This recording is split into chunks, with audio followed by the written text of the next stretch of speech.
ప్రభునందు ప్రియమైన దేవుని వారారా, లోకానికి క్రైస్తవ్యానికి ఉన్న వ్యత్యాసం, లోకమంతా ఈ లోకంలో బ్రతుకే బ్రహ్మాండంగా ఉండాలని బ్రతుకుతారు.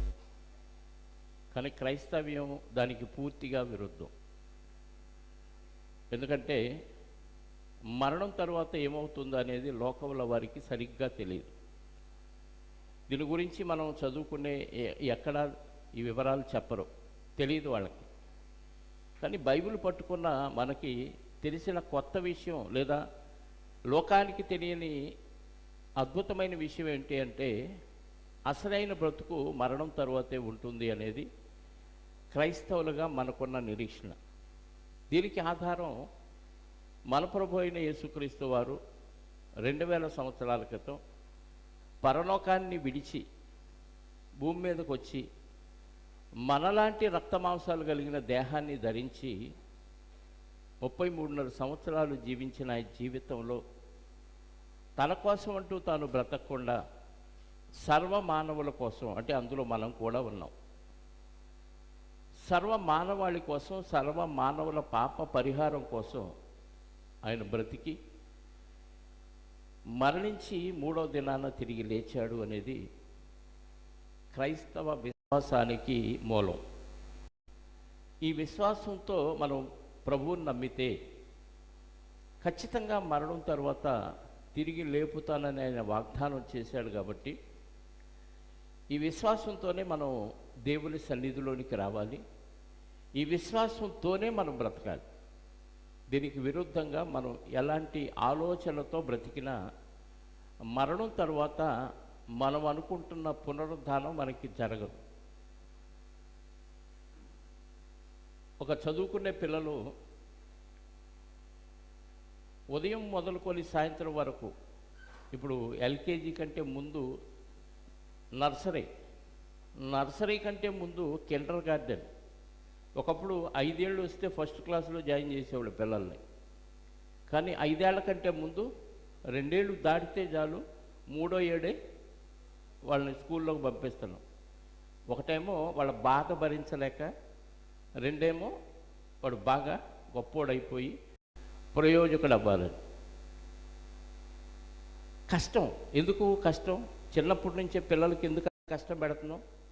డబ్బులు ఇచ్చి మరి లక్షలు ఖర్చు పెట్టి పిల్లల్ని శ్రమ పెడుతున్నాం. వాడు మొయ్యలేనంత బరువు వీపు మీద పెట్టి, సరిగ్గా తిన్నాడో తినకో ఇవన్నీ పట్టించుకో, చదివాడా లేదా అని వాళ్ళని బాల్య దినాల నుంచే బాగా కష్టపెట్టేది దేనికోసం చెప్పండి? చెప్పాలి. ప్రయోజకులు అవ్వాలని. ప్రయోజకులు అవటం అంటే బాగా చదివి పెద్ద ఉద్యోగం చేసి ఎక్కువ డబ్బులు సంపాదించి సుఖంగా బతకాలి. ఒక రైతు కూడా నా తర్వాత నా కొడుకు, నా వారసులు ఇలాగే పొలాన్ని సేద్యం చేసి ధాన్యాన్ని పండించాలి అనుకోడు. ఏమనుకుంటాడు? వాడిని కష్టపెట్టైనా, వాడిని శ్రమ పెట్టైనా, ఇబ్బంది పెట్టైనా బాగా చదివించి ప్రయోజకుని చేసి నా కష్టం వాడు పడకుండా, ఎండకు ఎండి, వానకు తడిసి, మంచుకు తడిసి, కష్టం బురద పిసుక్కుంటూ ఈ పాడు పని నా కొడుకు పడకూడదు అని వాడిని బాల్య దినాల నుంచి సుఖం అనుకుంటూ, భవిష్యత్తులో సుఖం కోసం అంటే బాగా కష్టపడి చదివి ఉద్యోగం సంపాదించి సుఖపడతాడు చూశాడు. ఆ సుఖం కోసం చిన్నప్పటి నుంచే పిల్లల్ని ఏం చేస్తున్నాం? కష్టపెడుతున్నాం. వాడికి ఎందుకు మా తల్లిదండ్రులు ఇంత కష్టపెడుతున్నారు, నన్ను చదవకపోతే కొడతారు, ఇక్కడ వీళ్ళు కొడతారు, స్కూల్లో టీచర్ కొడతారు, ఎందుకు అనేది వాళ్ళకి అప్పుడు అర్థం కాదు కదా. అర్థమైందా? ఎప్పుడు చదువు అంటారు, ఎప్పుడు గొడవ పడతారు, అక్కడ స్కూల్లో ఇదే, ఇంటికి వచ్చినా ఇదే. ఫీడింగ్ చేయటం, వాళ్ళకి తిండి పెట్టడం, టిఫిన్ పెట్టడం, మళ్ళీ చదవమంటాం. ఇది అయిపోయిన తర్వాత స్కూల్ నుంచి ఇంటికి రాగానే మళ్ళీ ట్యూషను. జీవితం అంతా ఎక్కువ % చదువుల కోసమే దారిపోస్తున్నాం. ఈ చదువుల్లో ఇష్టంగా చదువుతున్నారా, కష్టంగా చదువుతున్నారా? ఇష్టంగానా? కష్టంగా చదువుతున్నారు. ఈ కష్టం దేని కొరకు? వాడు ప్రయోజకులై పెద్ద ఉద్యోగం సంపాదించి హ్యాపీగా కాలు మీద కాలు వేసుకొని కూర్చొని దర్జాగా బతకటానికి ఎప్పటి నుంచే పిల్లల్ని కష్టపెడుతుంది. ఇప్పుడు బాగా ఆలోచిద్దాం. ఉద్యోగం వచ్చిన తర్వాత ఈజీగా వచ్చిందా జీతం, కష్టపడితే వచ్చిద్దా? అంటే ఉద్యోగంలో కూడా కష్టపడాలా? చెప్పండి, కష్టపడాలా? కష్టపడాలి. ఉదయం లేచి స్కూల్కి ఎలా వెళ్తాడో, కాలేజీకి ఎలా వెళ్తాడో, ఉద్యోగానికి కూడా ఉదయాన్నే లేచి క్యారేజీ కట్టుకొని మళ్ళీ ఉద్యోగానికి వెళ్ళాలి. సాయంత్రానికి అలసిపోయి వస్తాడో ఏమైపోతాడో తెలియదు. పెళ్ళైన తర్వాత కష్టం పెరిగిద్దా తగ్గిద్దా? ఇంకా పెరిగిద్ది. ఆ తర్వాత పిల్లలు పుడితే తగ్గదా? కష్టం శ్రమ తగ్గదా? పెరిగిద్దా తగ్గిద్దా? బాధ్యతలు పెరుగుతాయి, శ్రమ పెరుగుతాయి, కష్టం పెరుగుతాయి. దాంతోపాటు మనకు తెలియకుండానే మన ఇష్టాలను కూడా చంపేసుకుంటాం. పెళ్ళి కాకముందు ఎక్కడికి వెళ్ళాలంటే అక్కడికి వెళ్ళిపోతాడు. ఏం తినాలనుకుంటే అది తింటారు. పెళ్ళైన తర్వాత కొన్ని మానేస్తాడు. ఫ్రెండ్స్ రమ్మన్నారు అనుకోండి, ఇప్పుడు కుదరదు. ఇంతకుముందు అంటే పెళ్ళం లేదు, ఇప్పుడు భార్య వచ్చింది కాబట్టి ఎక్కడికి పడితే అక్కడికి నేను రావడానికి వీల్లేదు. అంటే సర్దుకున్నాడా? సర్దుకున్నాడు. పిల్లలు పుడితే ఇంకొన్ని సర్దుకుంటాడా? తల్లి అయినా తండ్రి అయినా, భార్య అయినా భర్త అయినా, స్త్రీ అయినా పురుషుడైనా ఈ విషయంలో ఎవరో అతీతం కాదు. చదువుకునే దగ్గర నుంచి ఉద్యోగం వచ్చేదాకా, ఉద్యోగం దగ్గర నుంచి పెళ్ళయ్యేదాకా, పెళ్ళైన దగ్గర నుంచి సంపాదించేదాకా జీవితం అంతా కష్టమే. అక్కడ కుటుంబాన్ని పోషించుకుంటూ మళ్ళీ కొన్ని డబ్బులు దాచిపెడతాడు ఉద్యోగం వచ్చిన తర్వాత. దేనికవి? వృద్ధులైపోయిన తర్వాత కష్టపడలేము, రిటైర్డ్ అయిపోతాం, అప్పుడు పని చేయలేము. కాబట్టి అప్పుడు సుఖపడటానికి, ఎప్పుడు వృద్ధులైన తర్వాత సుఖపడటానికి ఏం చేయాలి? ఓపిక ఉండగానే, ఉద్యోగం ఉండగానే 4 రాళ్ళు వేసుకోవాలి. అన్నీ అయిపోయినాయి, వృద్ధుడు అయిపోయాడు, రిటైర్డ్ అయిపోయాడు. అంటే రిటైర్డ్ అయ్యేదాకా కష్టమేనా? కష్టమే. అప్పుడు సుఖపడాలి. ఏం సుఖపడగలడు? అప్పుడు ఏం సుఖపడగలడు? వృద్ధాప్యంలో ఇవన్నీ కూడబెట్టుకున్నాడు. చిన్నప్పటి నుంచి కష్టపడ్డాం. ఎప్పుడు సుఖపడటానికి? వృద్ధాప్యంలో సుఖపడటానికి. అప్పుడు ఏ సుఖం ఉంటుందండి శరీరానికి? తినాలనుకున్నాయి తినలేదు, తింటే అరగదు. వెళ్ళాలనుకున్న ప్రాంతానికి కొండ ఎక్కాలనుకుంటాడు, ఎక్కగలడా? కొండకి ఏమైనా లిఫ్ట్ ఉందా అని అడుగుతాడు. కొండకు లిఫ్ట్ ఉంటుందా? అంటే సుఖపడాలి అనుకున్న ఆ స్టేజిలో సుఖపడతాం అనుకొని భ్రమలోకి వెళ్ళిపోయి మనిషి ఆ టైంలో కూడా సుఖపడలేడు. ఇది అంతా మీకు చెప్పడానికి కారణం ఏంటంటే, మానవ జీవితం చచ్చేదాకా కష్టాలు, శ్రమలు, ఇరుకులు, ఇబ్బందులు అంతే.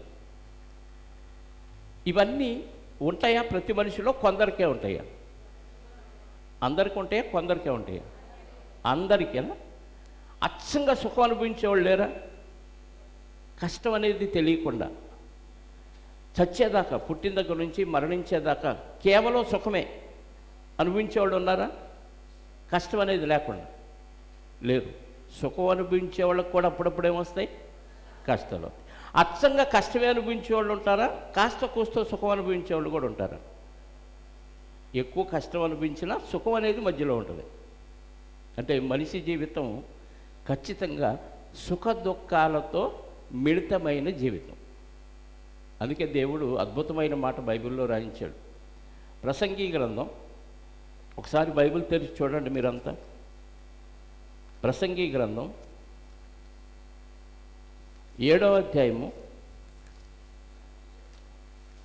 ప్రసంగి గ్రంథం 7వ అధ్యాయము 14వ వచనం. సుఖదినమునందు సుఖముగా ఉండము, చదివి చదవలేదు. ఆపద్దినమందు యోచించుము. యోచించుమంటే బుర్ర పెట్టింటే అర్థమైద్ది. రొటీన్గా ఎటో చూసుకుంటా ధ్యాస ఎక్కడ పెడితే ఏం అర్థం కాదు. ఎవరెవరు ఏం చేస్తున్నారు అన్నీ చూస్తాను నేను, మళ్ళీ పిలవరేమో. అయినా సరే మీరు బాగుపడటమే దేవుని చిత్తం, అదే అయ్యగారి చిత్తం, నా చిత్తం కూడా. రైట్? సుఖదినమందు సుఖముగా ఉండుము, ఆపద్దినమందు యోచించుము. అంటే ఆలోచించు. ఆపద వస్తే ఏం చేయాలి? మనం ఏం చేస్తాం చెప్పండి? ఆళ్ళేళ్ళకి చెప్పుకుంటాం, లేకపోతే లోపల లోపల ఫీల్ అయిపోయి జుట్టు బీక్కుంటాం. సుఖదినమందు సుఖముగా ఉండు, ఆపద్దినమందు యోచించుము. తాము చనిపోయిన తరువాత, జాగ్రత్తగా వినండి, తాము చనిపోయిన తరువాత జరుగు దానిని నరులు తెలుసుకొనకుండునట్లు దేవుడు సుఖదుఖములను, అంటే సుఖదుఖాలను ఎందుకు పెట్టాడంట దేవుడు? మీకు అర్థమైంది చెప్పండి. సుఖదుఖాలని దేవుడే పెట్టాడా? పెట్టాడు. ఎందుకంట? అర్థమవుతుందా? వ్యర్థమవుతుందా? ఎందుకు పెట్టాడంట? దాని ముందు ఒక మాట చదివాం కదా, తాము చనిపోయిన తరువాత జరుగు దానిని తెలుసుకొనకుండునట్లు. చనిపోయిన తరువాత జరుగు దానిని తెలుసుకొనకుండునట్లు అంటే చనిపోయిన తర్వాత ఏం జరిగిద్దో తెలుసుకోకుండా ఉండటానికే పెట్టాడా? అలాగే అనిపించింది.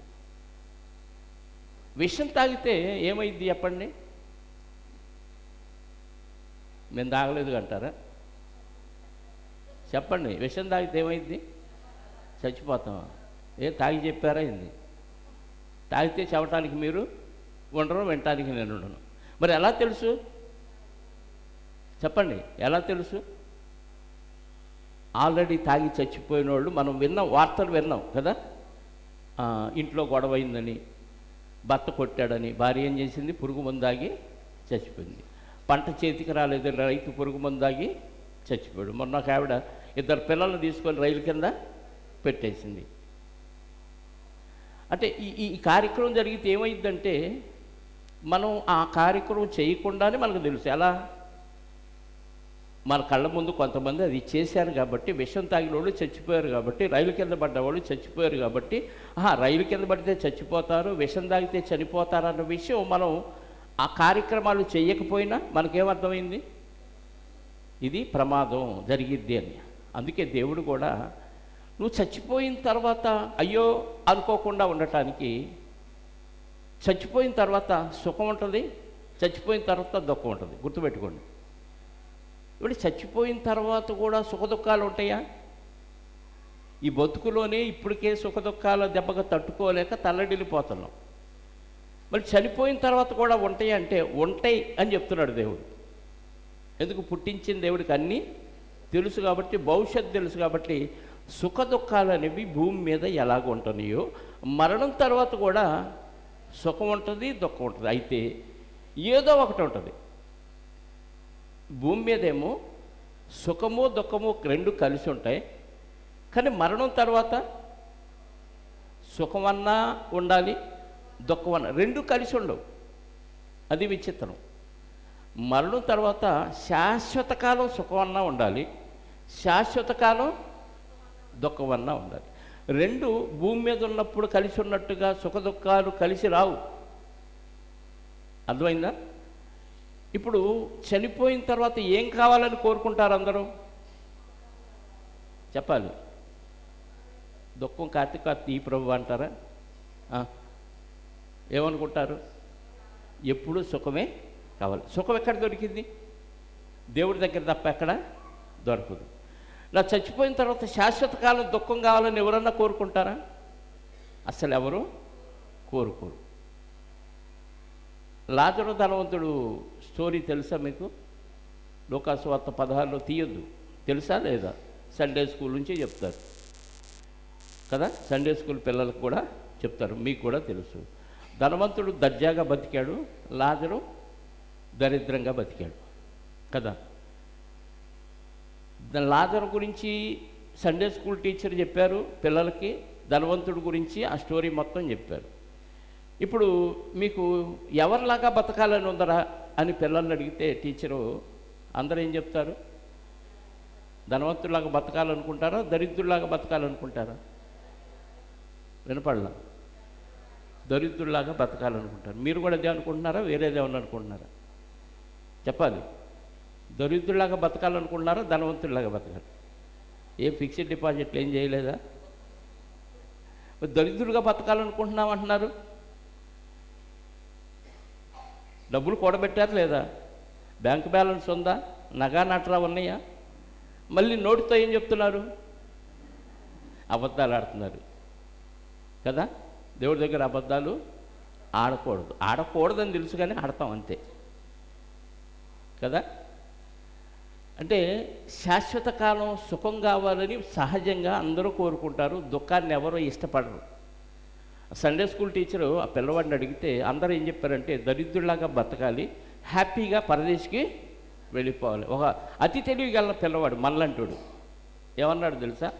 భూమి మీద ఏమో ధనవంతుడిలాగా బతకాలి, చచ్చిపోయినాక దరిద్రుడు ఏమయ్యాడు? చనిపోయినాక దేవదూతల చేత అబ్రహామును నానుకోవటానికి కొనిపోబడ్డాడని. రెండు కుదిరిద్దా? అవ్వాబువా కావాలంటే కుదరదు. బతికితే ధనవంతుడిలాగా ఇక్కడ బతికామనుకోండి, మరణం తర్వాత దరిద్రం. ఈ అగ్నిజ్వాలలో యాతన పడుతున్నాను అంటాడు ధనవంతుడు కదా. కానీ దరిద్రుడుగా భూమి మీద బతికిన లాజరు గారు మరణం తర్వాత ఏమయ్యాడు? ధనవంతుడైపోయాడు, గొప్పోడైపోయాడు. అబ్రహాము రొమ్మున అనుకోవటానికి కొనిపబడ్డాడు, నెమ్మది పొందుచున్నాడు. అంటే హ్యాపీగా ఉన్నాడు, సంతోషంగా ఉన్నాడు, దుఃఖం లేదు. శరీరంలో ఉన్నంత కాలమే ఆయనకి దుఃఖం. తిండి లేదు, ఆరోగ్యం లేదు, కుక్కలు వచ్చి ఆయన కొరుపులు నాకిని.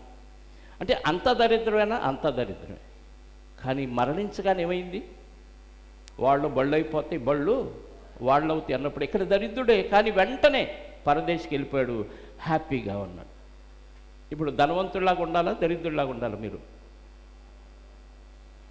ఏదో ఒకటి చెప్పండి. అతి తెలివి కలిగిన పిల్లోడు చెప్పిన సమాధానం చెప్పొద్దు. ఎలా ఉండాలనుకుంటున్నారు చెప్పండి. భూమి మీద దరిద్రులాగా బతికినా మాకు శాశ్వత కాలం నెమ్మది కలిగే ప్రాంతం కావాలి, దేవుడి దగ్గర స్థానం కావాలి, పరలోకంలో అంత ప్లేస్ ఇస్తే చాలు అనుకుంటున్నారా? లేదు, భూమి మీద కూడా ధనవంతుడిగా బతికి పరలోకంలో కూడా ధనవంతుడిగా బతకాలంటే అది కుదిరే పని కాదు. బైబిల్లో 2 నిబంధనలు ఉన్నాయి. ఒకటి పాత నిబంధన, 2 ఇప్పుడు రెండిట్లో క్రైస్తవులకి ఏది అవసరం, ఏది పాటించాలి? పాతది అవసరం లేదా? చింపేయండి సగం నుంచి. కావాలా వద్దా? పాతది కూడా కావాలి. ఎందుకంటే లింక్ డాక్యుమెంట్ అది. ఆస్తి కాగితాలు మన పేరుతో రాపించుకుంటాం, కానీ ఎవరు కొన్నారో ఆ కొన్నవారి పేరు మీద ఉన్న లింక్ డాక్యుమెంట్ కూడా మన దగ్గర కావాలి. ఎవరి నుంచి ఎవరికి సంక్రమించింది ఆస్తి అనేది. అలాగే పాత నిబంధనలు ఏం జరిగింది అనేది మనకి తెలియాలి, పితరుల చరిత్ర అది. ఇప్పుడు కొత్త నిబంధన ఎవరికి అని అంటే మొట్టమొదట యూదులకి, ఆ తర్వాత అందరికీ. ఇప్పుడు మనం అన్యజనులమా యూదులమా? ఏమో మనం యూదులమా అన్యజనులమా? పుట్టు క్రైస్తవులం అనకండి, తప్పది. బై బర్త్ ఎవడు క్రైస్తవుడుగా లేడు. మా నాన్న క్రైస్తవుడు, మా తాత క్రైస్తవుడు అంటే నువ్వు ఎప్పుడైతే క్రీస్తుని అంగీకరించి బాప్తీసం పొందుతావో నువ్వు ఏ కులమైనా, ఏ మతమైనా, ఏ ప్రాంతమైనా, ఏ దేశమైనా, ఏ రంగైనా నువ్వు క్రైస్తవుడు కాదు బాప్తీసం పొందకపోతే. ఎప్పుడైతే క్రైస్తవుడుగా మనం బాప్తీసం పొందుతావు అప్పుడు దేవుడు క్రైస్తవుడు అనే పేరు ఇస్తాడు. లేకపోతే మీ నాన్న, మీ తాత, మీ అమ్మ, మీ నాన్న అందరూ క్రైస్తవులైనా నువ్వు బాప్తీసం పొందకపోతే నువ్వు క్రైస్తవురాలు నువ్వు అనుకోవచ్చు, కానీ దేవుడు ఒప్పుకోడు, ఆ సర్టిఫికేట్ ఇవ్వడు దేవుడు. కాబట్టి కొత్త నిబంధన క్రైస్తవులకు అవసరం, కొత్త నిబంధననే పాటించాలి. కొత్త నిబంధన ఎలా ఇచ్చాడంటే ప్రభువైన యేసుక్రీస్తు వారు తన స్వరక్తముతో ఇచ్చిన నిబంధన. ఇది నా రక్తములోనైనా క్రొత్త నిబంధన. కొరింథీ మొదటి పత్రిక 11వ అధ్యాయంలో చెప్తాడు, ఇది నా రక్తం వలనైనా కొత్త. చివరి పస్కాను భుజించిన యేసుక్రీస్తు వారు సిలువకు వెళ్ళబోయే ముందు చివరి రోజు పస్కాను భుజిస్తాడు. అది అప్పుడు ఏం చెప్తాడు శిష్యులకి? ఇదిగో ఇది నా శరీరం, రొట్టె విరిచి శిష్యులకి ఇచ్చి, ఇది నా శరీరం, దీన్ని మీరు విరుచుకొని తినండి, నన్ను జ్ఞాపకం చేసుకోవటానికి దీన్ని చేయండి కదా. అలాగే ద్రాక్షారసం ఇచ్చి, ఇది నా రక్తం వలనైనా క్రొత్త నిబంధన, మీరు దీనిలోని త్రాగునప్పుడల్లా నన్ను జ్ఞాపకం చేసుకుంటున్నాడు. అంటే ఏం గుర్తు రావాలి? చదువుతారు ఒకసారి కొరింథీ మొదటి పత్రిక 11వ అధ్యాయం 23వ వచనం నుండి ఒకసారి చూడండి ప్రియులారా. పౌలు గారు చెప్తున్న మాట ఇది. నేను మీకు అప్పగించిన దాన్ని ప్రభువు వలన, యేసుక్రీస్తు వారి వలన పొందాడు పౌలు గారు. ప్రభు అయిన యేసు, అమ్మ ఒకటి చదివితే రెండో వాళ్ళు ఆగిపోండి ప్లీజ్. ప్రభు అయిన యేసు తాను అప్పగింపబడిన రాత్రి ఒక రొట్టెను ఎత్తుకొని కృతజ్ఞతాస్తుతులు చెల్లించి దానిని విరిచి, ఇది మీ కొరకైన నా శరీరం. ఎందుకు చేయాలి? జ్ఞాపకం చేసుకోవాలి. ఎవరిని? ప్రభువుని జ్ఞాపకం. అంటే ఈ రొట్టెను చూసినప్పుడు ఎవరు గుర్తు రావాలి? యేసుక్రీస్తు వారు గుర్తు రావాలి. నెక్స్ట్ చదువుదాం. ఆ ప్రకారమే భోజనమైన పిమ్మట ఆయన పాత్రను ఎత్తుకొని, ఈ పాత్ర నా రక్తము వలనైన క్రొత్త నిబంధన, మీరు దీనిలోని త్రాగునప్పుడల్లా నన్ను జ్ఞాపకము చేసుకున్నటకై దీన్ని, అంటే ఏం చేయాలి? జ్ఞాపకం చేసుకోవాలి. ఎవరిని? ప్రభు అయిన యేసుక్రీస్తు. ఇప్పుడు యేసుక్రీస్తు వారిని ఈ 40 రోజులు మనం జ్ఞాపకం చేసుకుంటున్నాం, ఎన్నో వర్తమానాలు వింటూ, అంతే కదా? జ్ఞాపకం చేసుకోవటం వల్ల మనకి ఏమర్థం అవుతుంది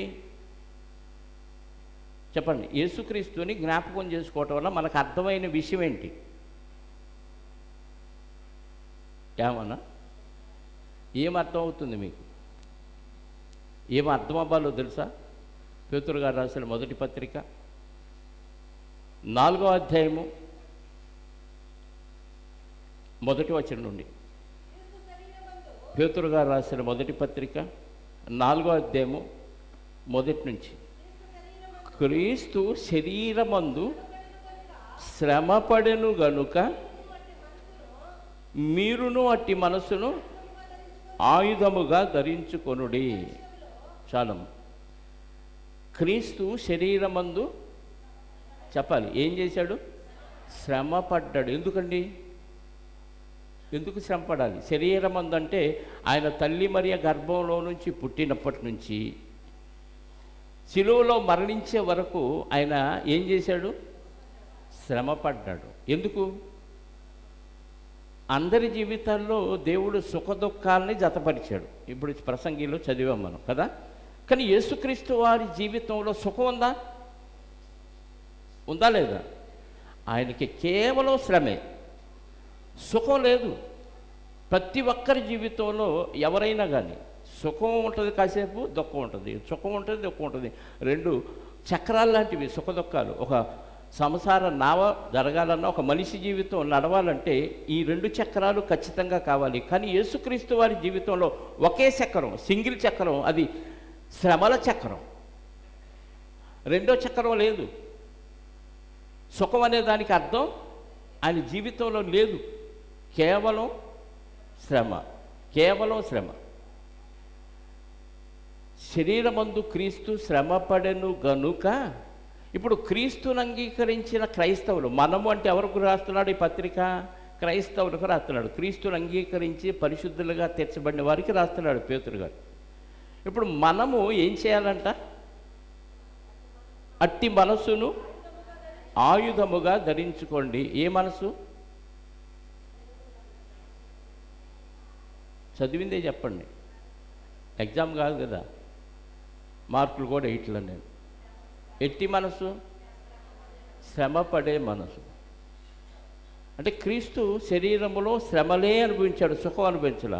ఇప్పుడు క్రైస్తవ్యంలోనికి క్రీస్తుని అంగీకరించిన వచ్చిన మనం ఏం కోరుకోవాలి?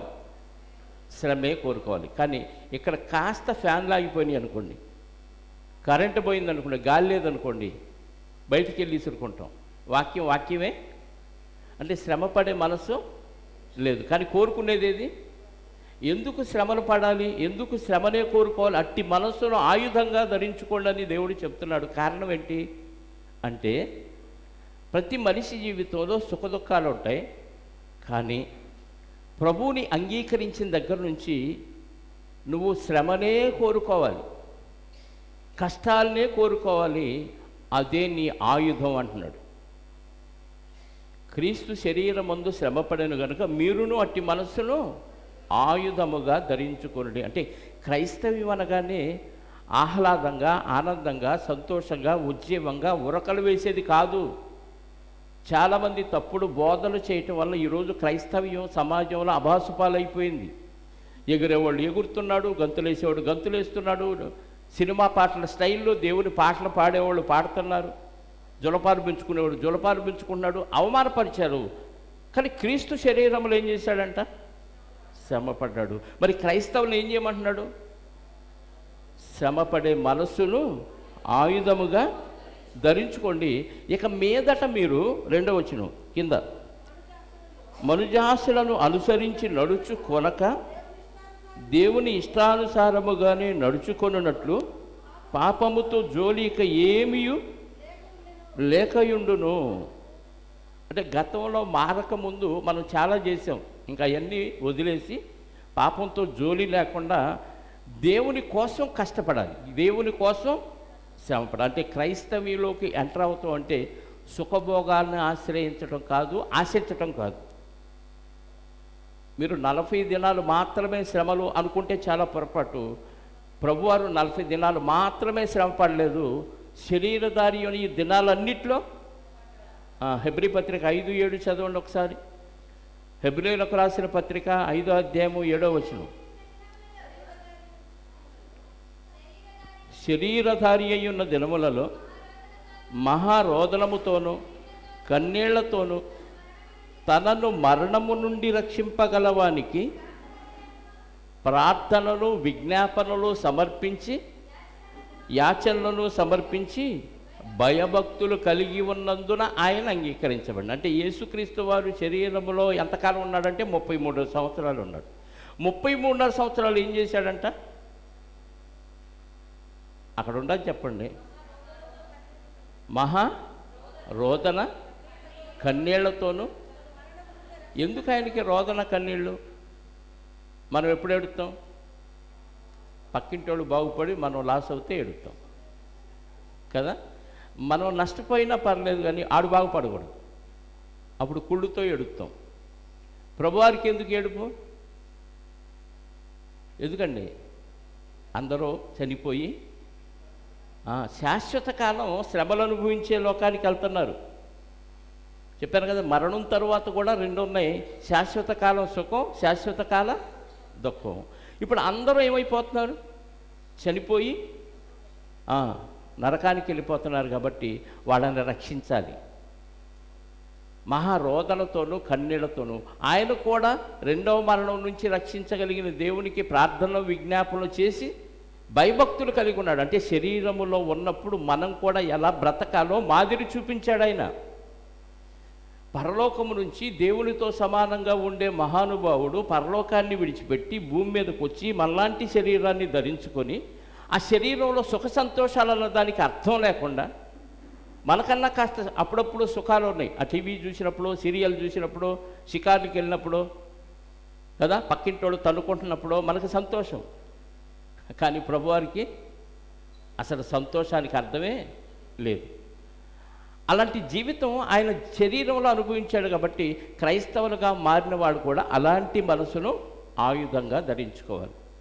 12వ వచనం నుండి చూడండి, పేతురు గారు రాసిన మొదటి పత్రిక 4వ అధ్యాయం. ప్రియులారా, మిమ్మల్ని శోధించుటకు మీకు కలుగుచున్న అగ్ని వంటి మహాశ్రమలను గూర్చి మీకేదో ఒక వింత సంభవించినట్లు ఆశ్చర్యపడొద్దు. అంటే క్రైస్తవుడిగా మారినోడికి శ్రమలు వస్తాయా? ప్రభువుకి వచ్చినాయిగా, మనకు కూడా వస్తాయి.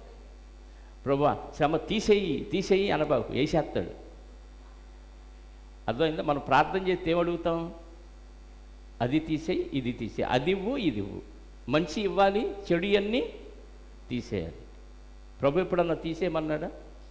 తీసేయమన్నాడు. ఉంచు అన్నాడు కదా. మనకేదో వింత సంభవించినట్టు ఆశ్చర్యపోవద్దు.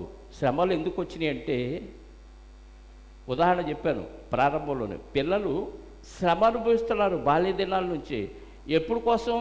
భవిష్యత్తులో సుఖం కోసం. భవిష్యత్తులో సుఖం అనుభవిస్తారా? అనుభవించరు. ఉద్యోగం వచ్చినా శ్రమలే. అంత అయిపోయి రిటైర్డ్ అయిపోయినాక సుఖం అనుభవిద్దామంటే అనుభవించడానికి శరీరం సహకరించదు. నడవలేడు, చూడలేడు. ఇది ఇలా ఉన్న మేము 4 వృద్ధులమే. యవనలు చేసినట్టుగా మేము అన్ని కార్యక్రమాలు చేయలేం కదా. ఇప్పుడు మీలాగా మేము సుఖపడాలంటే ఏం సుఖపడుతున్నాం కదా. అందుకే బాల్య దినాల నుంచి కష్టపడేది ఎందుకంటే భవిష్యత్తులో సుఖపడాలనే భ్రమలోకి వెళ్ళిపోయి సుఖమన్న దానికి అర్థం తెలియకుండా అలా జీవితాన్ని చాలించేస్తున్నారు. కానీ క్రీస్తులోనికి వచ్చిన వారు క్రీస్తు కొరకు కొద్ది కాలం శ్రమలు అనుభవిస్తే, కొద్ది కాలం కష్టం అనుభవిస్తే వాటిని గురించి నాకేదో అయిపోతుందని కంగారు పడాల్సిన అవసరం లేదు అంటున్నాడు పేతురు గారు. మళ్ళీ చదవండి ఆ మాట 12వ వచనం. ప్రియులారా, మిమ్మల్ని శోధించుటకు మీకు కలుగుతున్న అగ్ని వంటి మహాశ్రమలను గూర్చి మీకేదో ఒక వింత సంభవించినట్లు ఆశ్చర్యపడకుడి, కానీ క్రీస్తు మహిమ బయలుపరచబడినప్పుడు మీరు మహా ఆనందముతో సంతోషించు నిమిత్తము క్రీస్తు శ్రమలలో మీరు పాలివారై ఉన్నంతగా సంతోషించుడి. అర్థమైందండి? ఎలా ఉంటాయి అంటే శ్రమలు అంటే అగ్నిలో కాలిపోతున్నట్టు ఉంటాయి.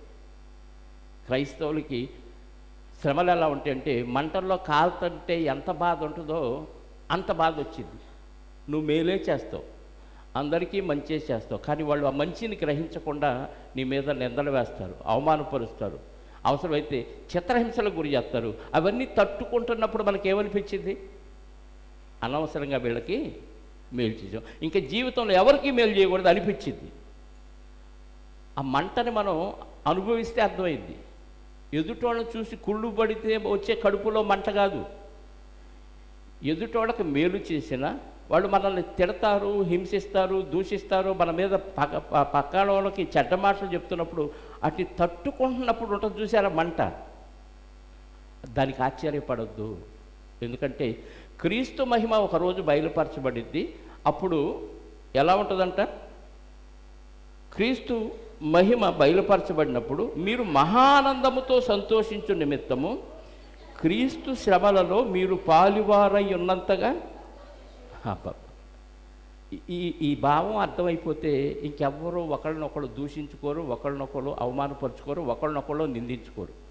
నా ప్రభువుని హింసించారు నాకంటే ముందుగా, ఆయన శ్రమలో నాకు కూడా పార్ట్నర్షిప్ ఉంది. పాలి భాగస్తులు అంటే అర్థం పార్ట్నర్షిప్ ఇంగ్లీష్లో. అంటే నేను కూడా జత పనివాడిని, ఆయన శ్రమలు పడ్డాడు, ఆయన శ్రమలో కొంచెం నేను కూడా పడుతున్నాను అని ఫీల్ అయిపోయి సంతోషించాలంట. అంటే ఇంతకీ శ్రమలు వస్తే సంతోషించాలా, బాధపడాలా? కష్టమే కదా. కన్నీళ్ళు వస్తే ఆపటం కష్టమా, వదిలేయటం కష్టమా? వదిలేయటం ఈజీగా బొటబొటా రాలిపోతాయి కదా, ఆపటం చాలా కష్టం. కోపం వచ్చింది, ఆపటం కష్టమా, ఒక గుద్దు గుద్దటం కష్టమా? ఏదో తిట్టాలనిపించింది అనేస్తే పోలా, అది కష్టమా? ఆ తిట్టాలనుకున్నది మింగేయటం కష్టమా? అదే మంట, అదే మన కడుపులో మంట. అది అనుభవించటం అగ్ని వంటి మహాశ్రమలు అంటున్నాడు. ఎందుకంటే మనకంటే ముందు మన ప్రభు అయిన యేసుక్రీస్తు వారు ఇలాంటి శ్రమలన్నీ అనుభవించాడు. ఆయన అందరికీ స్వస్థత చేశాడా? కొందరికే చేశాడా? అందరికీ చేశాడు. సిలువలోకి వెళ్ళినప్పుడు అందరూ వచ్చారా ఆయన దగ్గరికి? ఏంటయ్యా అలాంటి మహానుభావుడిని సిలువేస్తారు, బుద్ధి ఉందా అని ఎవరైనా అన్నారా? ఎందుకని? 10 మందికి మేలు చేస్తే ఆ 10 మంది మన మీద తిరగబడితే మనకి ఎలా అనిపించింది? ఆడికి ఆకలి అవుతుందంటే అన్నం పెట్టాను, వీడికి బట్టలు అవసరం అంటే బట్టలు కొనిచ్చాను, వీడు దరిద్రుడిగా అప్పులు పాలైపోయాడంటే నేను అప్పు ఇచ్చాను, అప్పు కాదు ఊరకనే ఇచ్చాను, తిరిగి కూడా ఇంతవరకు ఇవ్వలేదు. అయినా వాళ్ళందరూ ఈరోజు నా మీద చాడీలు చెప్తున్నారు, అబద్ధాలు చెప్తున్నారు. ఆడు పిసినారోడండి, ఆడు పనికిరానోడండి, ఆమె అలాంటిది ఎలాంటిదని చెడ్డ మాటలన్నీ చెప్తున్నాడు. ఇవన్నీ విని తట్టుకోవటం కష్టమేనా? ఇప్పుడు అవి అనుభవించాలా, తిప్పికొట్టాలా? చెప్పాలి. అనుభవిస్తామా? అనుభవించాలి ఈజీగా చెప్పేస్తాం. కానీ ఆ సిచ్యువేషన్లోకి మన జీవితం వెళ్ళినప్పుడు ఆ బాధ అగ్ని వంటి మహాశ్రమం. అప్పుడు ఏమనిపించాలంటే నా ప్రభువాన్ని కూడా ఇలాగే శ్రమ పెట్టాడు, నా ప్రభువాన్ని కూడా ఇలాగే ఇబ్బంది పెట్టాడు. మేలు చేస్తుంటే చంపటానికి ట్రై చేశారు ఆయన.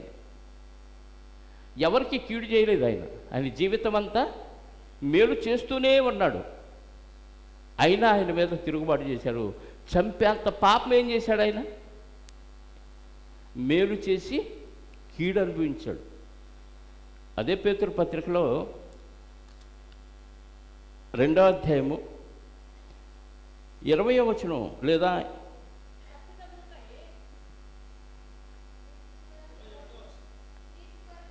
20 నుంచి చదువు. తప్పిదములకై దెబ్బలు తిన్నప్పుడు మీరు సహించిన ఎడల మీకేమి ఫలము?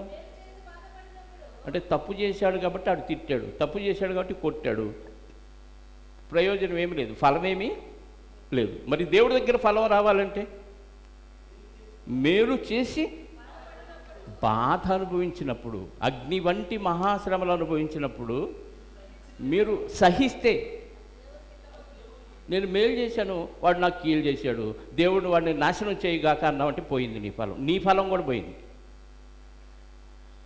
ఆడికి మేలు చేసినా నాకు కీడు చేశాడు, ప్రభా సహించే హృదయాన్ని నాకు ఇవ్వు, తట్టుకునే శక్తిని నాకు ఇవ్వు అని నిన్ను నువ్వు తగ్గించుకొని, నా ప్రభువు ఇవన్నీ చేశాడు కాబట్టి ఆ నిందలో అవమానాల్లో నాకు కూడా పార్ట్నర్షిప్ లభించేటట్టు చేయ. నేను ఏది లూజ్ అవ్వకుండా, ఏది ప్రతీకారం తీర్చుకునే ఆలోచన లేకుండా నన్ను కంట్రోల్ చేయని సహాయాన్ని అడిగి కంట్రోల్ చేసుకుంటే అప్పుడు మనం ధన్యులు అవుతాం. తప్పు చేసి దెబ్బలు తింటే నీకేం ప్రయోజనం లేదు. కానీ మేలు చేసి బాధ అనుభవించినప్పుడు సహించిన ఎడల అది దేవునికి హితమగును. అసలు మనల్ని వాక్యం ద్వారా దేవుడు ఈ రాజ్యంలోనికి పిలిచిందే అందుకంట. అందుకు మీరు ప్రయాసపడి భారం మోసుకొనుచున్న సమస్త జనులారా నా యొద్దకు రండి, ఆనందించండి అన్నాడా? ఏమన్నాడు? నేను సాత్వికుడను, దీన మనసు కలగాడు, వచ్చి నా దగ్గర నా కాడెత్తుకొని నేర్చుకోండి అన్నాడు. ఏంటి ఆయన కాడి? శ్రమలు. ఆయన అనుభవించాడు అవన్నీ. ఆ కాడి మన భుజాల మీద పెట్టాడు. ఇప్పుడు ఆ కాడిని ఎవరు మోయాలి? ఎదుటివాడు కీడు చేసినా, నష్టం చేసినా, దూషించినా, నిందించినా, హింసించినా, అవమానపరిచినా అన్నీ తట్టుకొని ఆ కాడిని మోస్తే అప్పుడు క్రైస్తవుడు. అందుకే మనం పిలువబడితే అంటున్నాడు. అంటే క్రైస్తవులు పిలిచింది ఎందుకు? సుఖ సంతోషాలతో తొలగి డబ్బులు సంపాదించుకొని అందరిలాగా ఎంజాయ్ చేయటానికా? కాదు. ఎందుకంట? శ్రమలు అనుభవించడానికే పిలిచాడంట. ఇంకా కిందకు చదువుదాం. క్రీస్తు కూడా మీ కొరకు బాధపడి మీరు ఆయన ఎక్కడెక్కడ అడుగులు వేసాడో అడుగు జాడల్లో నడుచుకున్నట్లు మీకు మాదిరి ఉంచిపోయాను. అంటే యేసుక్రీస్తు వారి జీవితం ప్రతి క్రైస్తవుడికి ఏంటి? మాదిరి. కుడి చెంప మీద కొడితే ఎడం చెంప తిప్పమని ఆయన చెప్పాడు కాబట్టి ఆయనకే వర్తించింది, నాకు సంబంధం లేదు అనుకోకూడదు. అది ప్రతి క్రైస్తవుడికి వర్తించింది. ఆడు కొడతానే లోపు మనం కొట్టామనుకో, మనం క్రైస్తవురాలం కాదు. అందు నిమిత్తమే మనల్ని పిలిచాడు అని ఆయన అడుగుజాడను మనకు అందుకే వేసిపోయాడు. ఆయన పాపము చేయలేదు, ఆయన నోట ఏ కపటమును కనబడలేదు. ఆయన అందరూ దూషించారు, కానీ ఆయన బదులు దూషింపలేదు. ఆయన శ్రమ పెట్టబడి ఎదిరింపక న్యాయముగా తీర్పు తీర్చు దేవునికి తన్ను తాను. అంటే ఎదుటోడు శ్రమ పెడితే ఆయన ఏం చేయొచ్చు? ఆయనకి ఏ కెపాసిటీ ఉంది? అర్థమైందా? చనిపోయిన వాళ్ళని లేపగలిగిన సామర్థ్యం ఉంది. కుష్టివాది వాళ్ళని బాగు చేశాడు, కుంటోళ్ళని బాగు చేశాడు, గుడ్డోళ్ళని బాగు చేశాడు. ఇన్ని చేసిన ఆయనకి ఒకడు నన్ను శపించాడు అనుకో, ఒకడు నన్ను శ్రమ పెట్టాడు అనుకో, అప్పుడు ప్రభువారు ఏం చేయొచ్చు? అవతలోడిని నామరూపాలు లేకుండా చేయొచ్చు. ఒక మాట పలికితే చాలు వాడు బూడిదైపోతాడు. కానీ ఏం చేశాడంట ప్రభువారు? చదవండి, అక్కడ ఉన్నది. ఏం చేశాడంట? బదులు అంటే తిట్టినోడిని తిరిగి తిట్టలేదా? తిట్లు రావా ఆయనకి? మనకు వచ్చినని రావుగా. బదులు దూషించలేదు. ఎందుకని చెప్పండి? ఎందుకని? మనకు మాదిరి చూపించాలి కదా. తిడితే ఫలం పోయింది. అందుకే బదులు దూషింపక ఎవరికి అప్పచెప్పాలో ఆయనకు అప్పచెప్పాడు. ఎవరికి అప్పచెప్పాడు? న్యాయముగా తీర్పు తీర్చు తండ్రికి అప్పగించాడు. మీరెవరన్నా తిట్టారనుకోండి నన్ను, లేదా మీరు ఒకళ్ళనొకళ్ళు తిట్టుకున్నారనుకోండి, తిరిగి తిట్టడం ఈజీ. కాకపోతే ఇంకా రాకపోతే 4 బూతులు నేర్చుకొని వచ్చి తిట్టచ్చు. ఆ జబర్దస్త్ అలాంటివి చూస్తే బోల్డ్ బూతులు వస్తాయి మీకు కదా. చూస్తున్నారులేండి, వార్తలు వింటున్నారా? ఈ తెనాలి ప్రాంతంలో భయంకరంగా లేడీస్ తయారైపోయారు ఈ మధ్య. అక్రమ సంబంధం పెట్టుకొని ఊరేది సొంతపల్లి ఒక అబ్బాయిని ప్రేమించానని చెప్పుకొని వాడు ఏదో రివర్స్ అయ్యాడంట. ఇంటికి వెళ్ళిపోయి పెట్రోల్ పోసి ఇంట్లో వాడిని ఇంటిని మొత్తాన్ని తగలబెట్టి ఆమె కూడా కాల్చుకుంది, చచ్చిపోయింది. భయంకరంగా ఉంది లోకం. ప్రతీకారం తీర్చుకోవటం పెద్ద సమస్య కాదు, చచ్చిపోవటం డెడ్ ఈజీ. అంటే చావటం చాలా తేలిక, కానీ తట్టుకొని నిలబడటం దైవత్వం. అది ప్రభువారు ప్రతి క్రైస్తవుడికి నేర్పిన పాఠం. ఆయన పాటించి అనుభవించి మనకు బోధించాడు. అందుకే అడుగుజాడలు అంటే అర్థం ఏంటి? ఆయన ఎక్కడ అడుగేశాడు? శ్రమల్లో అడుగేశాడు. అదే శ్రమల్లో ప్రతి క్రైస్తవుడు అడుగు వేసుకుంటూ వెళితేనే మనకు శాశ్వత కాలం సంతోషంగా ఉండే లోకం వస్తుందండి. అందుకే ఆయన మనకు మాదిరి ఉంచిపోయాడు. ఆ మాట చదువుదాం. క్రీస్తు కూడా మీ కొరకు బాధపడి మీరు తన అడుగుజాడల యందు నడుచుకున్నట్లు మీకు మాదిరి ఉంచిపోయాను. ఆయన పాపము చేయలేదు, ఆయన నోటను ఏ కపటమును కనబడలేదు, ఆయన దూషింపబడి బదులు దూషింపలేదు, ఆయన శ్రమ పెట్టబడి బెదిరింపక న్యాయముగా తీర్పు తీర్చు దేవునికి తన్ను తాను అప్పగించుకొనెను. అన్నీ దేవుడికి అప్పచెప్పాడంటే దేవుడు అన్నీ న్యాయం చేస్తాడు. నిన్ను ఎవరన్నా తిట్టని, దూషించని, కుళ్ళుకొని, అసహ్యపడిని, హింసించని మొత్తం తీసుకెళ్ళి ప్రార్థన ద్వారా దేవుడికి అప్పచెప్పామనుకోండి, ఎవరికి ఏం చేయాలో ఆయన చూసుకుంటాడు. మనం ప్రతీకారం తీర్చుకుంటే రివర్స్ రావచ్చు మన మీదకి, కానీ దేవుడు కోర్టులో పెడితే బంతి ఒక తన్నుదంతే ఎవడికి ఏది గుద్దాలో అది గుద్దేస్తాడు. ఆ సీక్రెట్ తెలియక క్రైస్తవులు గొడవ పట్టడం, క్రైస్తవులు కొట్లాడుకోవటం, క్రైస్తవులే ఒకళ్ళనొకళ్ళు హింసించుకునే స్థాయికి వెళ్ళారంటే వెళ్ళని బైబుల్ క్రైస్తవులను ఒప్పుకోదు, మనం అనుకోవచ్చు. సమాధానంగా ఉండటానికే దేవుడు మనల్ని పిలిచాడు. అందుకే 4వ అధ్యాయము 16వ వచనంలో ఒక మాట ఉంది. ఎవడైనను క్రైస్తవుడైనందుకు బాధ అనుభవించిన ఎడల మీరు సిగ్గుపడక ఆ పేరును బట్టియే. క్రైస్తవుడైనందుకు ఏం చేయాలంట? సిగ్గుపడక ఆ పేరును బట్టియే దేవుడిని అంటే క్రైస్తవుడైతే ఏమొస్తాయి? సంతోషం వచ్చిందా? ఆస్తులు వస్తాయా? ఐశ్వర్యాలు వస్తాయా? ఆశీర్వాదాలు వస్తాయా? తగినంత ఇస్తాడు, కొదువు లేకుండా చూస్తాడు. క్రీస్తు యేసులో ఉన్నవారికి ఏ శిక్షా విధి లేదు, సమస్తం సమకూడి జరిగిస్తాడు. అలాని గొప్పోళ్ళు అయిపోవాలని కోరుకొని ప్రభువుని నమ్ముకున్నానంటే అది కొత్త నిబంధనకు వర్తించదు. కొత్త నిబంధనలో శాశ్వత కాలం క్రీస్తుని అంగీకరించిన దగ్గర నుంచి మరణించే వరకు శ్రమలలో నుండి నడవాలి. శ్రమలే ఆయన అడుగులు వేసింది యేసుక్రీస్తు వారు. ఆ అడుగుల్లో మనం కూడా అడుగేయాలి. కానీ పక్కన అడుగేసామనుకోండి, శ్రమలో తప్పించుకోవటానికి పక్కన అడిగేసామనుకోండి, రాంగ్ రూట్లోకి వెళ్ళిపోద్ది. అడుగు ఎక్కడికి వెళ్ళిద్ది? రాంగ్ రూట్లోకి వెళ్ళిద్ది. అపోస్తలుడైన పౌలు గారు తెలుసు కదా మీకు, సౌలుగా ఉన్న రోజుల్లో క్రైస్తవుని భయంకరంగా హింసించాడు, పౌలుగా మార్చబడ్డాడు. ఆయనకు అర్థమైపోయింది క్రీస్తు శ్రమలు అనుభవించి అందరి కోసం సిలువలో మరణించి తిరిగి లేచాడు. క్రీస్తుని అంగీకరించిన వారందరూ శ్రమలు అనుభవించడానికి ఉన్నారు తప్ప శ్రమ పెట్టడానికి లేరు అన్న విషయం ఆయనకు అర్థమైంది. అందుకే ఎంతమంది క్రైస్తవులను హింసిస్తున్నా, దూషిస్తున్నా, తీసుకెళ్ళి కొట్టి చెరసాల్లో వేస్తున్నా, హత్య చేస్తున్నా వీళ్ళు ఎదురు తిరగట్లా, ధర్నాలు చేయట్లా. ఒకానొక రోజు ప్రభువు దర్శనంలో ఆయన పడగొట్టాడు, తన వైపు మళ్లించుకున్నాడు. ఆ తర్వాత ఆయన ప్రయాణాలన్నీ భయంకరంగా శ్రమలు అనుభవించే ప్రాంతాలకే వెళ్ళిపోయాడు. ఆయన జీవితం అంతా కష్టాల్లోనే వెళ్ళిపోయింది. లుస్త్రా అనే ఒక ప్రాంతానికి ఆయన వెళ్ళాడు, ఆయనను బర్నబా గారు. వెళ్ళినప్పుడు అక్కడ బలహీన పాదాలు కలిగిన ఒకరిని చూసి ఆ మీటింగ్లో ఆయన స్వస్థపరుస్తాడు. అక్కడ ఏం జరిగింది ఒకసారి మనం అపోస్తల కార్యాల గ్రంథం 14వ అధ్యాయము ఆ సందర్భాన్ని ఒకసారి మనం చదవగలిగితే ప్రియులరా, అపోస్తల కార్యాల గ్రంథం 14వ అధ్యాయము 7వ వచనం నుండి చదువుదాం. లుస్త్రాలో బలహీన పాదములు కలిగిన ఒకడు ఉండెను. అతడు పుట్టినది మొదలుకొని కుంటివాడై ఎన్నడూ నడవలేక కూర్చుండి ఉండేవాడు. అతడు పౌలు మాట్లాడుట వినెను.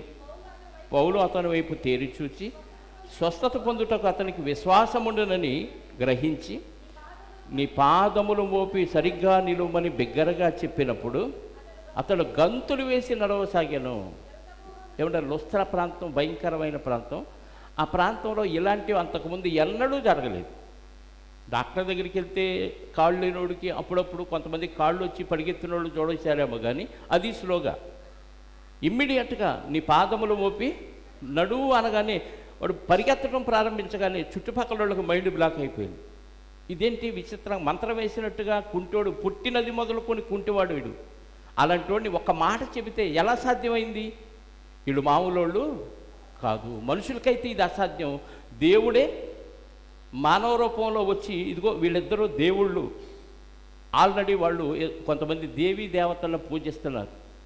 ఆ దేవీ దేవతలే వీళ్ళ రూపంలో వచ్చారనే భ్రమలోనికి వెళ్ళిపోయి వీళ్ళకి భజన చేయటం ప్రారంభించారు, వీళ్ళకి బలులు ఇవ్వటం ప్రారంభించారు. ఆ సందర్భంలో పౌలు గారు వాళ్ళని ఆపి వాళ్ళకి బోధ చేసి వెళుతూ ఉన్న సమయంలో ఆల్రెడీ కొన్ని ప్రాంతాలు తిరిగి వచ్చాడు కాబట్టి పౌలు గారు ఆ ప్రాంతాల్లో ఉన్నవారు కొంతమంది ఏకమై, మంచి చేసినందుకు ఏకమై పౌలు గారిని చంపాలి అనే ఉద్దేశంతో కొంతమందిని వెంటబెట్టుకొని కొంతమంది బ్యాచి వచ్చి ఈ లుస్త్రా అనే ప్రాంతానికి వచ్చి పౌలు గారిని బర్నబా గారిని కొడతారు. ఆ మాట చదువుదాం 19వ వచనం నుండి. అంతియొకయ నుండి ఈకొనియా నుండి యూదులు వచ్చి జనసమూహములను తమ పక్షముగా చేసుకొని పౌలు మీద రాళ్ళు రువ్వి అతడు చనిపోయిననుకొని పట్టణము వెలుపలికి అతన్ని ఈడ్చిరి. ఏం చేశాడు? ఏదో కొత్త బోధ చేస్తున్నాడు. ఎవరో ప్రభు అయిన యేసు అంట, ఆయన స్వస్థపరుస్తాడంట, ఆత్మలను రక్షిస్తాడంట, చనిపోతే లేపుతాడంట, ఇలాంటి బోధ చేస్తున్నాడని కోపం వచ్చి, ధర్మశాస్త్రం కింద ఉన్నవారు కదా యూదులు, వాళ్ళ కోపం వచ్చి కొంతమంది బ్యాచ్ని సమూహాన్ని ఏర్పాటు చేసుకుని ఎక్కడెక్కడి నుంచి తెచ్చారు, అంతియొకయ నుండి ఈకొనియా నుండి కొందరిని జనాన్ని పోగు చేసుకొని పౌలు గారి మీద రాళ్ళు రువ్వి చచ్చిపోయాడు అనుకొని బాడీని తీసుకెళ్ళి ఊరి వెలుపల పడేశారు, ఈడ్చుకెళ్ళారంట. అలాంటి స్థితి మనకు వచ్చిందనుకోండి, ఇక చచ్చిన దేవుడు మందిరం ప్రార్థన ఈ జోలికే వెళ్ళం. ఎందుకు బతుకుంటే బలుసాగు తిని హ్యాపీగా బతకొచ్చు. ఈ క్రైస్తవం ఏంటి, ఈ తన్నటం ఏంటి, ఈ రాళ్ళు రోవటం ఏంటి, ఈడ్చుకెళ్ళటం ఏంటి అని ఇంకా జీవితంలో మందిరం వైపు కూడా చూడడం, బైబిల్ పట్టుకో. పౌలు గారికి ఏమర్థమైందంటే నాకంటే ముందు ప్రభువారు ఎలాంటి హింసలు భరించారు, ఆయన బతుకున్నంతకాలం శ్రమలు అనుభవించారు, నాకు బాట ఏర్పాటు చేసి వెళ్ళాడు, ఆ బాటలో నేను నడిస్తే శాశ్వత కాలం జీవితం దొరికింది అని ఫిక్స్ అయిపోయాడు. ఇక్కడ ఎంతమంది ఫిక్స్ అయ్యారో నాకు తెలియదు, కానీ నిత్య జీవం కొరకు అలా ఫిక్స్ అయిన వాళ్ళే పరలోకం వెళ్తారు. ఫిక్స్ అయిన వాళ్ళకే కష్టాలు వస్తాయి, ఫిక్స్ అయిన వాళ్ళకే శ్రమలు వస్తాయి, నిందలు వస్తాయి, అవమానాలు వస్తాయి. ఒకళ్ళ మీద ఒకళ్ళు అలగటం, ఆమె ఇలా అంద కాబట్టి ఇక మందిరానికి రానని పాస్టర్ గారి మీద అలగటం, ఇలాంటి దౌర్భాగ్యపు ఆలోచనలు క్రైస్తవులకి రాకూడదు. వాళ్ళు క్రైస్తవులు కాదు, దేవుడు ఒప్పుకోడు. ఈడ్చారంట, బయటికి విడిస్తే కొంతమంది సహోదరులు చుట్టూ చేరి వాళ్ళని తీసుకెళ్ళి పట్టణంలో 19వ వచనం. అయితే శిష్యులు అతని చుట్టూ నిలిచి ఉండగా అతడు లేచి పట్టణంలో ప్రవేశించి, ఏ పట్టణంలో ప్రవేశించాడు? ఏ లుస్త్రా ప్రాంతంలో ఈయన కొట్టి పట్టణం బయటికి విడిచారో అదే పట్టణంలోకి తీసుకెళ్లారు. తెల్లారి బర్నబాతో కూడా దెర్బేకు బయలుదేరిపోయాను. తెల్లారి వెళ్ళిపోయాడు. ఆ నైటు అదే లుస్త్రా ప్రాంతానికి తీసుకెళ్ళి పట్టణంలో ఉంచారు. తెల్లారి ఇక్కడ ఉంటే లాభం లేదని దెర్బేకు తీసుకెళ్ళిపోయారు. తీసుకెళ్తే వారు ఆ పట్టణంలో సువార్త ప్రకటించి, ఎక్కడ దెర్బే ప్రాంతంలో ప్రకటించి అనేకులను శిష్యులుగా చేసిన తరువాత లుస్త్రాకును ఈకొనియకును అంతియొకయను ఎక్కడికి వచ్చారు? మళ్ళీ ఎక్కడ తన్నారో, ఎక్కడ రాళ్ళు రువ్వారో అదే ప్రాంతానికి వచ్చారు.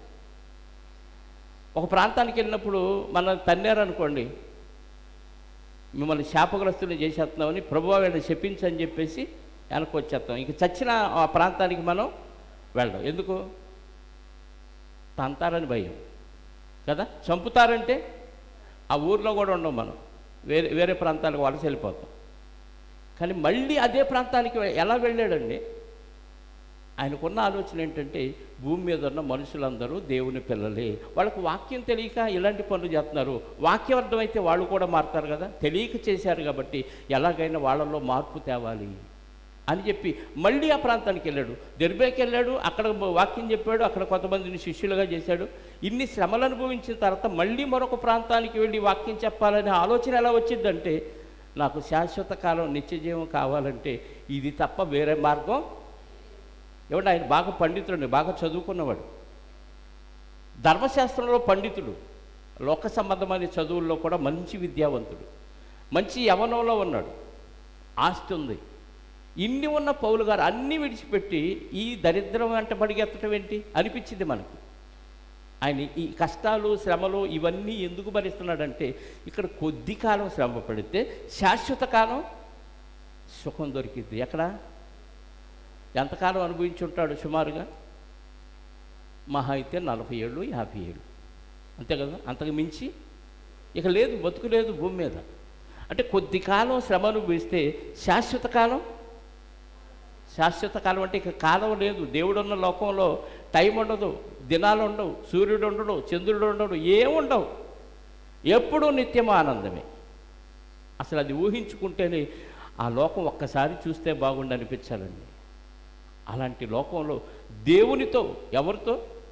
దేవునితోనూ, యేసుక్రీస్తు వారితోనూ, పరిశుద్ధాత్మతోనూ, కోటాను కోట్ల దేవదూతల సమూహాలతోనూ, మనకంటే ముందుగా మరణించిన భక్తులు, శ్రమలు అనుభవించి మరణించారు చూసారా, ఆ భక్తులు, ఒక అబ్రహాము గారు, ఒక ఇస్సాకు గారు, ఒక యాకోబు గారు, ఎంతమంది భక్తుల్ని అక్కడ చూస్తే ఎలా బతికారయ్యా మీరు అనిపిస్తా. వాళ్ళు చెప్తున్న ఆ స్టోరీలు ఏంటంటే ఏమనిపించిందండి, మేము బతకలేకపోయాం, ఏదో మీలో మీ భక్తిలో కొంచెం మేము పాటించామంతే. వాళ్ళు అనుభవించిన శ్రమల ముందు మన పెద్ద ఎన్న తగినవి కాదు. ఎందుకు ఇవన్నీ అనుభవించారు? బలం ఉంది, బలగం ఉంది, ఆస్తులు అన్నీ ఉండి ఎందుకు తగ్గించుకొని శ్రమలు అనుభవించాడు పౌలు గారు? అదే ప్రాంతానికి మరలా వెళ్ళి ఏం చేశాడు? చదవండి 22. శిష్యుల మనసులు దృఢపరిచి విశ్వాసమందు నిలకడగా ఉండవలనని వాళ్ళకు ఒక హింట్ ఇచ్చాడు. శ్రమలు వచ్చినాయి కదా, నన్ను రాళ్లతో కొట్టి చచ్చిపోయాను అనుకొని ఊరి వెలుపలకి ఈడ్చారు కదా, మళ్ళీ ఎందుకు వచ్చానో తెలుసా? క్రైస్తవుడంటేనే ఈ బతుకే. అనేక శ్రమలు అనుభవించి మనము దేవుని రాజ్యములో ప్రవేశింపవలనని వారిని హెచ్చరించరి. అంటే కష్టాలు వచ్చినని పారిపోవద్దయ్యా మీరు. నన్ను కొట్టారు, చంపేశారు అనుకుని ఈడ్చి ఊరి వెలుపలుగా తరిమేశారు కదా, వామ్మో క్రైస్తవాన్ని భయపడద్దు మీరు. క్రైస్తవ్యం అంటేనే శ్రమలు అనుభవించాలి. శ్రమలు అనుభవించి ఆ తర్వాత పరలోక రాజ్యంలో ప్రవేశించాలి. నీకు పరలోక రాజ్యం కావాలా? ఖచ్చితంగా ఇక్కడ శ్రమలు అనుభవించాల్సింది. 40 దినాలు కాదు సుమా. చాలామంది 40 దినాల కోసం మాల్లేసుకొని శ్రమలు అనుభవించి ఆ తర్వాత మళ్ళీ లోకంలో కలిసిపోయే వాళ్ళు ఉన్నారు, చూస్తున్నాం లోకంలో. ఈ 40 దినాలు భవిష్యత్తులో మీరు దేవుని కోసం నిలబడి శ్రమలు అనుభవించి పరలోక రాజ్యాన్ని స్వతంత్రించుకోవటానికి ఏర్పాటు చేసినయే తప్ప ఇది ఒక పారంపర్య ఆచారం కాదు. అందరూ పరలోకం రావాలి. పరలోకం రావాలంటే ఇక్కడ ఖచ్చితంగా శ్రమలు అనుభవించాలి. అందుకే ఆ మాట అన్నాడు పౌలు గారు 22వ వచనంలో, శిష్యుల మనసులను దృఢపరిచి విశ్వాసమందు నిలకడగా ఉండవలనని అనేక శ్రమలను అనుభవించి మనము దేవుని రాజ్యంలో ప్రవేశించవలనని వారిని హెచ్చరించింది. దశలోనికి రాసిన మొదటి పత్రిక 3వ అధ్యాయము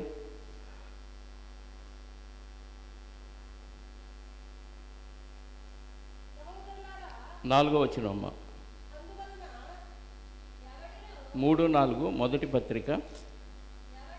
ఎవడును కదిలింపకుండునట్లు మిమ్మును స్థిరపరచుటకును, మొదటి నుంచి చదవండి. కాబట్టి ఇక సహింపజాలక ఎదెన్సులో మేము ఒంటిగానైనను ఉండుట మంచిదని ఎంచి ఈ శ్రమల వలన ఎవడునూ కదిలింపబడకుండునట్లు మిమ్మును స్థిరపరచుటకు మీ విశ్వాస విషయమై మిమ్మును హెచ్చరించుటకును మన సహోదరుడును క్రీస్తు సువార్త విషయంలో దేవుని పరిచారకుడైన తిమోతిని పంపితిని. పౌలు గారు తిమోతి గారిని ఎందుకు పంపించారంట? దశలోనికి శ్రమలు వచ్చినప్పుడు కదిలించబడతారు, కష్టం వచ్చినప్పుడు తొలగిపోయేవాళ్ళు చాలా మంది ఉన్నారు. ఏంటో దేవుడు ఆడు నమ్మకపోయినా వాడికి అన్నీ ఇచ్చాడు, నేను నమ్మినా నాకేమీ ఇవ్వలేదు. నమ్మిన వాళ్ళకి ఏమీ లేదు, నమ్మని వాళ్ళకి అన్నీ ఇచ్చాడు. ఎందుకు ఈ దేవుడు? ఒక ఆయన అంటున్నాడు, దేవుడు నాకు అన్నీ ఇస్తేనే నేను దేవుడి దగ్గరికి వస్తాను, రాకపోతే నీకు నష్టమా దేవుడికి నష్టమా? ఇవ్వడు, ఏం చేస్తావు?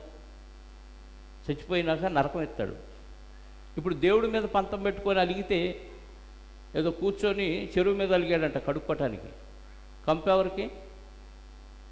మీకు అర్థమైందో లేదు కదా?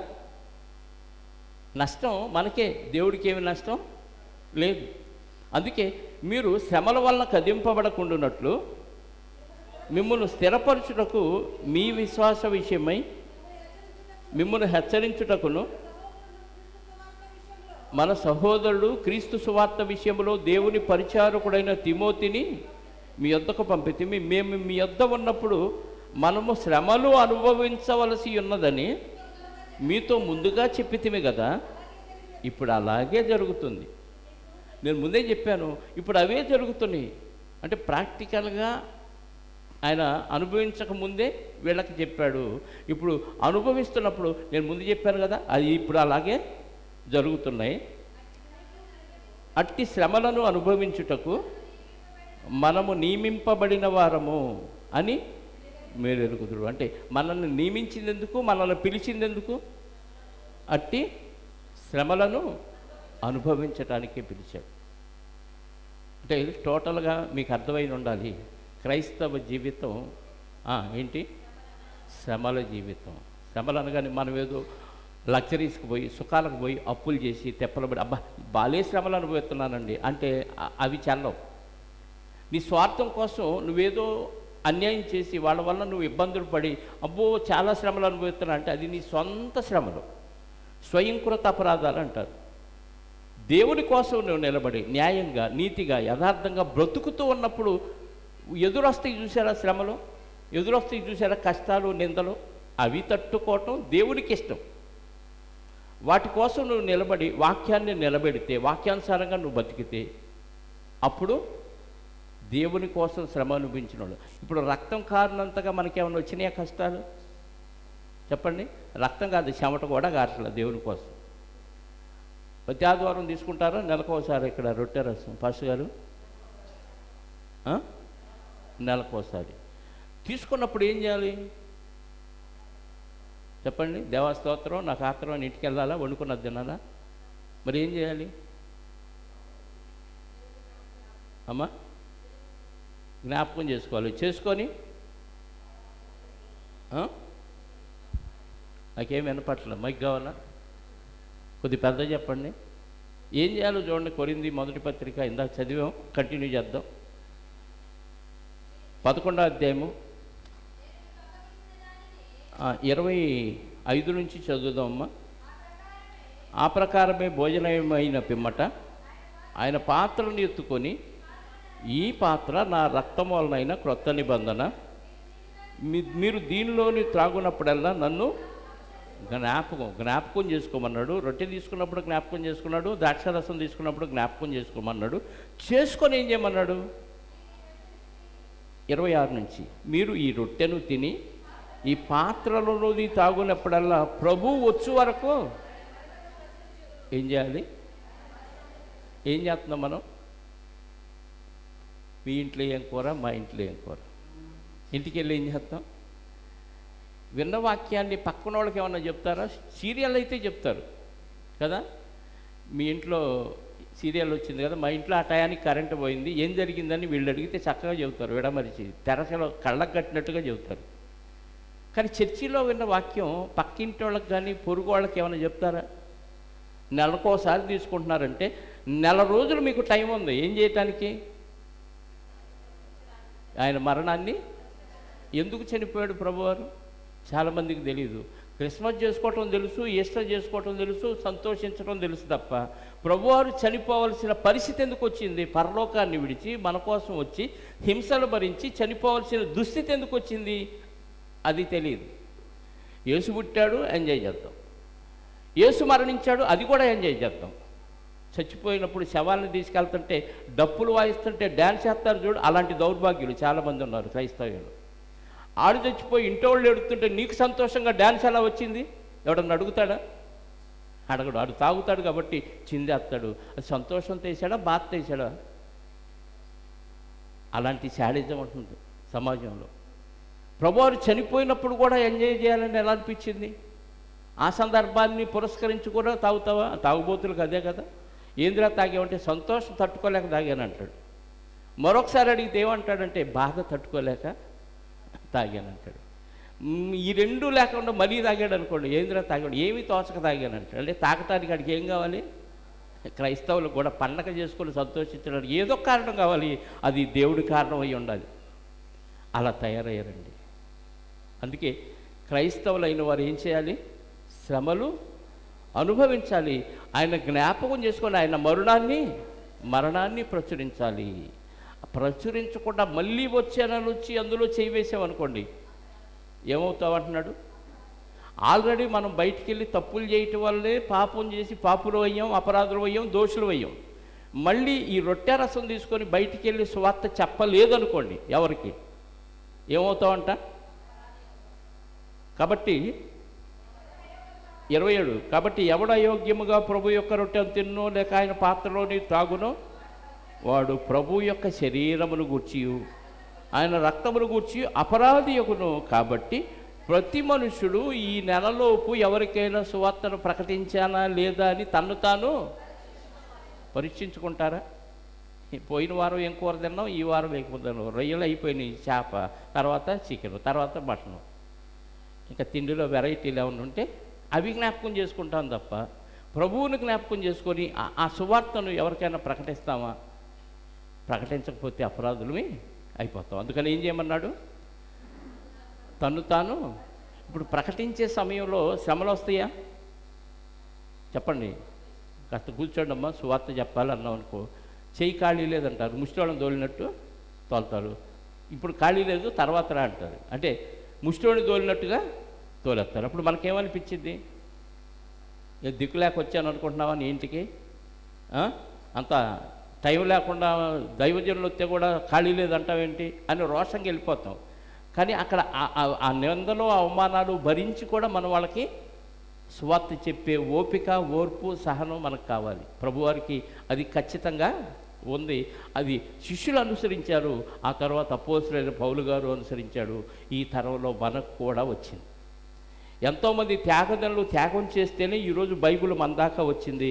లేకపోతే ఈరోజు మనకి బైబిల్ రాదు, ఈ వాక్యం మనకు లేదు, మనం చనిపోతే నరకానికి. ఎంత అదృష్టవంతులో చూడండి. ఈ బైబిల్ మనకు వచ్చి ఈ మాటలు మనకు వినపడుతున్నాయి అంటే మనకంటే అదృష్టవంతులు ఎవరు లేరు ప్రియులారు. కాబట్టి ఈ 40 దినాలు మాత్రమే దేవుని కోసం ఉపవాసం ఉండి శ్రమలు అనుభవించి మీరు ఏ పని చేయకుండా ఉంటే మీకు ఎలాంటి ప్రయోజనం లేదు. కానీ ప్రతిరోజు దేవుని వాక్యం నేర్చుకొని వాక్యానుసారంగా మనం బతుకుతుంటే ఎదుటి నుంచి మనకు అవమానాలు, నిందలు, శోధనలు వస్తాయి. వాటన్నిటికీ తట్టుకొని నిలబడే శక్తి మీకు లేకపోతే దేవుని సహాయం కోరుకోండి, ఆయన ఇస్తాడు. ప్రభా నా వల్ల కావట్లేదు, నీ సహాయం నాకు కావాలని ప్రార్థించి వినయంగా దేవుడి దగ్గర వేడుకుంటే ఆయన హెల్ప్ చేస్తాడు. చేస్తే ఏం చేయాలి? ఆ శ్రమలు అనుభవిస్తూ నీ జీవితాన్ని చాలిస్తే శ్రమలే లేని లోకంలో సదాకాలం దేవునితో ఉండే మహాభాగ్యాన్ని క్రీస్తు 2వ రాకడలో వచ్చి మనందరికీ ఆ సంతోషాన్ని ఇవ్వటానికి ఆయన సిద్ధంగా ఉన్నాడు. ఎప్పుడు వస్తాడో ఎవరికి తెలియదు. కాబట్టి ప్రతి ఒక్కరూ సిద్ధంగా ఉండాలని ప్రభు పేరిట ప్రతి ఒక్కరికి ప్రేమతో మనవి చేస్తూ ఈ నా మాటలు ముగిస్తున్నాను. చిన్న ప్రార్థన చేస్తాను. క్రీస్తు యేసునందు మమ్మలను అత్యధికంగా ప్రేమించిన మా పరలోకపు తండ్రి, ఇదిగోనైనా ఈ ఎడవూరు ప్రాంతాన్ని ప్రేమించి ఈ తెలుగు బాప్టిస్ట్ చర్చి ద్వారా తండ్రి 40 దినాల ఈ ఉపవాస ప్రార్థనా కూడికలు మీరు ఏర్పాటు చేయించి సంఘ కాపరి యోహాను గారి ద్వారా ఈ కార్యక్రమాలు జరిగిస్తున్నందుకు మీకు స్తోత్రాలు. వీరి యొక్క పరిచర్యలో నన్ను కూడా పాలిభాగస్తుడుగా చేయటానికి ఈ ప్రాంత సభ్యులు వారికి ఇచ్చిన ఆలోచన విధానాన్ని బట్టి స్తోత్రాలు. వచ్చాము, మీ మాటలు మీ పిల్లలకు తెలియజేశాం. విన్న మాటలు దుష్టుడికి అప్పగించకుండా వారిలో ఉన్న పరిశుద్ధాత్మకు అప్పగించుకొని వాక్యానుసారమైన జీవితాన్ని అనుసరిస్తూ శ్రమలు, నిందలు, అవమానాలు, హింసలు భరిస్తూ నిత్య రాజ్యంలో ప్రవేశించే భాగ్యాన్ని ఈ మాటలు విన్న మీ పిల్లలందరికీ దయచేయండి. మిగిలిన దినాలన్నీ మంచి వర్తమానాలు వింటూ వారి జీవితాలను మరింతగా మెరుగుపరుచుకునే దిశలో ముందుకు సాగించమని కోరుకుంటూ, ఈ సంఘాన్ని, సంఘ కాపరిని, సంఘ సభ్యులను, ఈ గ్రామాన్ని మీ చిత్తానుసారంగా దీవించి ఆశీర్వదించమని కోరుకుంటూ తిరిగి వెళుతున్నాం. మా స్వగృహాలకు మమ్మల్ని సురక్షితంగా చేర్చి, మీ చిత్తమైతే, మీ కుమారుని రాకడ ఆలస్యమైతే మేమంతా మరొకసారి కలుసుకోవటానికి కృపాక్షేమాలు మాకు దయచేయమని కోరుకుంటూ, మా రక్షకుడు, మా పాప విమోచకుడునైన యేసుక్రీస్తు వారి యొక్క పునరుద్ధానం కలిగిన నామములో ప్రార్థించి అడిగి వేడుకొనుచున్నాను పరలోకపు తండ్రి. ఆమేన్. అందరికీ యేసుక్రీస్తు నామములో శుభాలు, వందనాలు. థ్యాంక్ యూ పాస్టర్ గారు. ఈ యొక్క మంచి దైవ వర్తమానం అందించిన రత్నపాలయ్య గారికి నిండు వందనాలు. అలాగే ఆయనతో కూడి వచ్చిన ఆ యొక్క దైవజనుని బృందముకు కూడా నిండు వందనాలు.